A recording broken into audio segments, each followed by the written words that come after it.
Сәлеметсіздер ме? Қалдарыңыз қалай? Бүгін мен осындай штативке распаковка жасап отырмын. 3 баламен улап-шулап қаладан сіңілім келген еді. Сіңілім жеткізіп берді. Оператор сіңілім.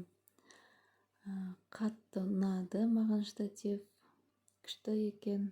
Штативпен осылай баламның сабақ оқығанын түсіріп алдым. Ұмытып қалып қобалжып алдында камера тұрғансың ғой деймін. Мына жерден маған тақпағын айтып отыр еді. Одан кейін 9:30-да қызымды жуындырып ұйықтатып қойдым да ұлымның формасын дайындадым. Сымын, ақ жейдесін үтіктеп, сумкасын дайындадым.